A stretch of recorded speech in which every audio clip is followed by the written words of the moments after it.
Hello all. இன்றைக்கி bison Kaalamaadan அப்படிங்கிற படத்தோட ரிவ்யூவை தான் பார்க்க போகிறோம்.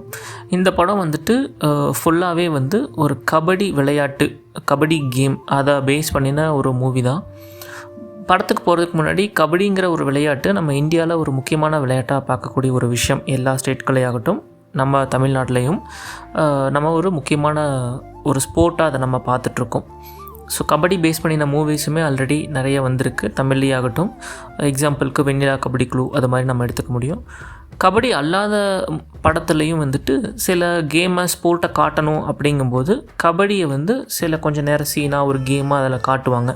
ஸோ அந்தளவுக்கு ஒரு இம்பார்ட்டன்ஸாக இருக்கக்கூடிய ஒரு ஸ்போர்ட்டு தான் நம்ம கபடி.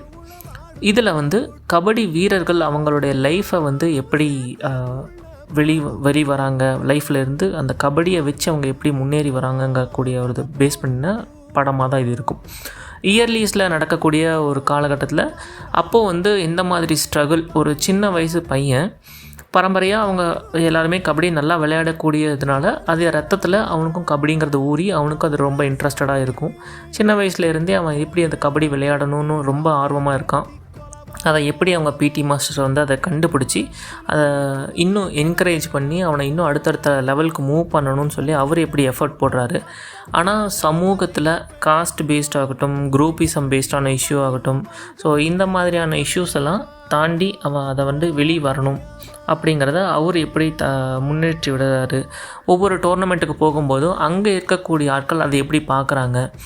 ஸோ டேலண்ட் பேஸ்டான விஷயங்களை மட்டும் பார்த்து அடுத்த லெவலுக்கு எப்படி அதை அவங்கள வந்து முன்னேற்றி விடுறாங்க அப்படிங்கக்கூடிய விஷயங்கள் எல்லாமே இந்த படத்தில் வரும். படம் வந்து ஒரு நல்ல படமாக தான் இருக்குது.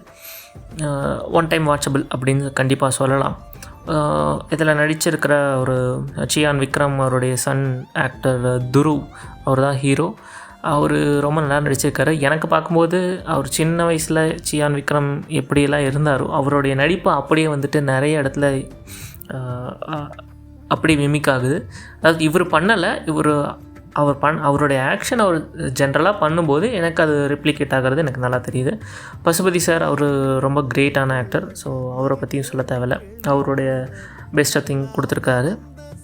மியூசிக்ஸ், படம், கேமரா ஷாட்ஸ் எல்லாமே நல்லா பண்ணியிருக்காங்க. முக்கியமாக எமோஷன்ஸும் நல்லா கொடுத்துருக்காங்க. அதான் அடுத்தது அந்த அதே கரு ஒரு ஸ்டெப் பை ஸ்டெப்பாக எத்தனை தடவை நம்ம பிரச்சனைகளை ஃபேஸ் பண்ணினாலும் அதை அடுத்தது நம்ம எப்படி எடுத்துகிட்டு போகிறோம், அது எப்படி நம்ம முயற்சி பண்ணிட்டு கொண்டு போகிறோம் அப்படிங்கிற பேஸில் தான் இது எல்லாமே நடந்திருக்கும். அந்த சின்ன பையன் ஒவ்வொரு இடத்துல இருந்து ஒரு டோர்னமெண்ட்டு அடுத்தடுத்த லெவல் போயிட்டு இந்தியாவுக்காக உலக அளவில் போய் விளையாடி அதுலேயும் அவனுடைய இன்வால்மெண்ட்டை ரொம்ப அதிகமாக கொடுத்து இந்தியாவே ஜெயிக்க வைப்பான் அப்படிங்கிறத இது கடைசியில் முடிஞ்சிருக்கும். ஸோ ஒரு நல்ல படம் தான். நான் வந்து இந்த படத்துக்கு ஒரு 3.5 மார்க்ஸ் அவுட் ஆஃப் 5 அப்படிங்கிறது கொடுப்பேன்.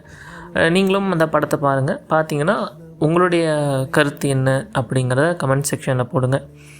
அடுத்து இன்னொரு படத்தோட ரிவ்யூவோட நம்ம மீட் பண்ணலாம். தேங்க்யூ.